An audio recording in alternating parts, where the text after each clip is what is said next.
Good morning. This is Dr. Tarek. Today my topic is anatomy of a long bone. Long bones are those bones whose length is more than they are wide. Long bone has two parts, epiphysis and diaphysis. Epiphysis is the expanded end of the long bone. There are two epiphyses on each ends, and there is one shaft that is connecting both the epiphyses. This is known as diaphysis. The shaft of the bone is covered by a tough membrane which is known as periosteum from outside. It contains blood vessels and nerves, so it supplies blood to the bone marrow. From inside, the shaft is hollow and there is a cavity which is known as medullary cavity. The outer edge, if you see a cut section, the outer edge is the compact bone which is known as cortex. This is the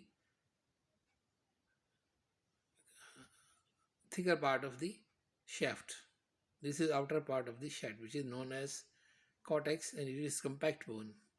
And in the middle of this bone there is a cavity that is known as medullary cavity. It is filled with bone marrow, yellow bone marrow. The medullary cavity is also lined by a membrane known as endosteum. Endosteum from inside and periosteum from outside. So it is covered by both sides. Periosteum from outside and endosteum inside, and there is yellow bone marrow in the shaft. Both sides are expanded, both ends are expanded, and this is known as epiphysis. Epiphysis is making the joint, so its terminal part is covered by a articular cartilage, which is a hard connective tissue, but it is flexible. So bones move over this cartilage and there is no injury.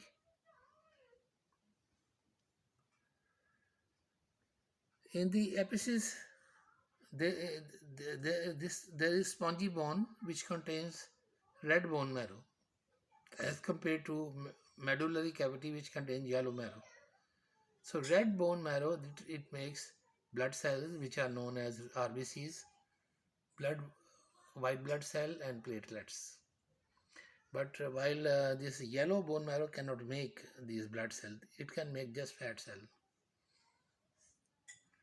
There is a line in the epiphysis which is known as epiphyseal plate. It is at this place the growth of the bone take place,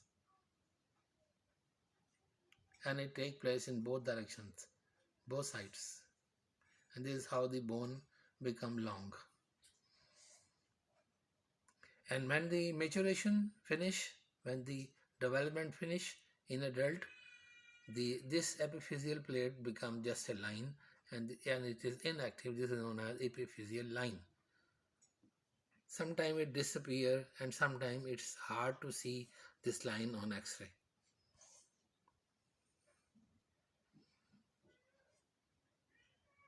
So long bone has two ends, epiphysis, diaphysis.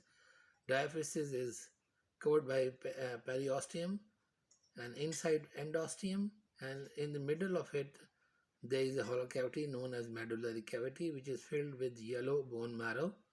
Yellow bone marrow can make fat cell but not the blood cell.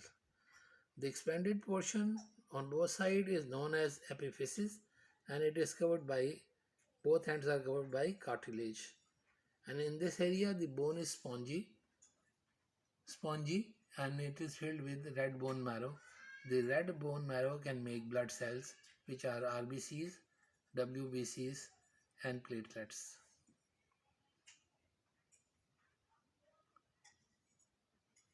Both the ends are covered with cartilage. The endosteum contain osteocyte and osteoblast. In case of injury or fracture, this make new bone, and this is how the repair takes place. This is all about anatomy of the long bone. Thank you.